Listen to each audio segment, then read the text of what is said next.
La matrice de mon roman est un appartement, un meublé foutraque, très joyeux, une sorte d'appartement communautaire que partagent 3 jeunes femmes étudiantes en lettres, des provinciales. Elles ont un esprit très romanesque, très libertaire, et elles font souffler sur leur petite communauté de femmes un esprit très littéraire. C'est-à-dire la littérature ne font pas que la lire, elles la vivent. Et tout s'écroule le jour où Sambre, la plus charismatique d'entre elles, claque la porte d'Ocampo sans un mot, et les 2 autres se retrouvent devant le néant d'une falaise parce qu'elles doivent sauter dans le néant de la vie active, de la vie adulte, alors qu'elles avaient ce monde utérin qui était Campo, et ce monde joyeux aussi. Donc il faut que le livre trouve des solutions.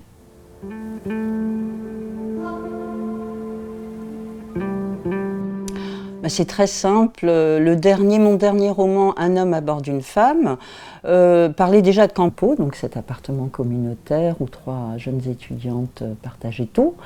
Et les lecteurs étaient venus me voir en disant « Oh là là, on est déçus, on est frustrés parce qu'il n'y a que 2 pages sur Campo. Et nous aussi, on a connu une vie en communauté, nous aussi, on a connu ces années, etc. » Et ils en voulaient plus, en fait, mais ce n'était pas l'objet du livre. Donc, pour leur faire plaisir, en partie, je suis retournée poser ma plume, ma caméra, j'allais dire, à Campo.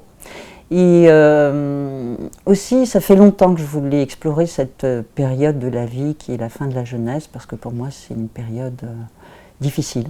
Il faut sauter dans le néant d'une falaise, c'est la double peine, on doit affronter la vie active et la vie adulte, donc c'est terrible, on doit dire au revoir aux études, au revoir à la jeunesse, et aux idéaux surtout, aux idéaux puissants, aux idéaux insubmersibles de la jeunesse, et ça c'est très douloureux.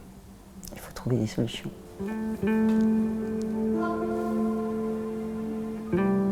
Je m'intéresse beaucoup à la construction de soi. C'est quelque chose qui m'intéresse. Comment on fait pour se construire dans une vie? Et je crois que la réponse vient beaucoup des autres. On se construit grâce à nos modèles. Et quel meilleur modèle, quel modèle plus puissant que la meilleure amie? La meilleure amie nous influence, la meilleure amie parfois nous tyrannise même parce que son influence est forte. Mais si on l'adore, on a aussi parfois envie de l'étrangler. On ne partage pas que des secrets de la complicité et du plaisir, on partage aussi des choses plus vachardes et plus vicieuses.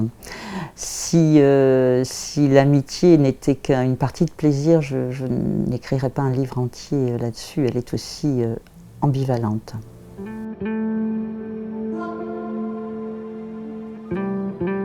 J'écris avec mon corps, j'écris avec ma peau, avec mes sens. J'ai l'habitude de dire que je me coupe la tête en écrivant parce que je n'aime pas les écritures cérébrales, je n'aime pas la psychologie, du moins pas en littérature. Et quand j'écris, je me place à l'intérieur de mon corps, dans une partie obscure de mon corps pour faire remonter des sensations. Et c'est toujours comme ça que j'écris, et ce livre-là ne déroge pas à la règle générale. D'ailleurs, cette impulsion qui vient du corps contamine le style, le rythme de mes phrases, la ponctuation, la syntaxe et même le vocabulaire. Je n'aime pas les mots, le vocabulaire riche, je n'aime pas le vocabulaire rare, je préfère les mots de tous les jours. Les mots du corps. Et dans ce livre, par exemple, il y a un personnage qui a des problèmes d'argent et qui se glisse pour se consoler toutes les nuits dans des draps en lin. Et je convoque toutes les sensations qu'on éprouve quand on se glisse dans ce tissu qui change de texture, qui de rugueux glisse à doux et de froid glisse à tiède, etc. Et qui de végétal devient quasiment animal. Le lin devient une peau quand on plonge, c'est 37 degrés dedans.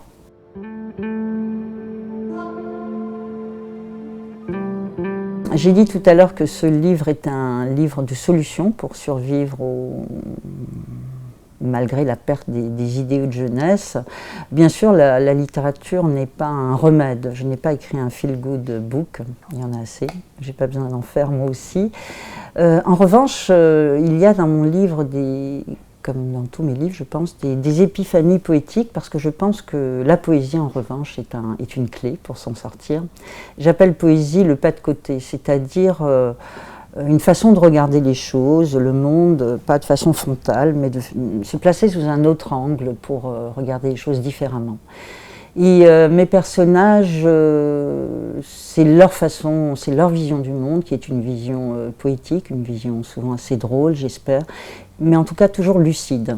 Toujours la lucidité, voilà bien un autre trait de mon écriture et de mon univers, c'est la lucidité.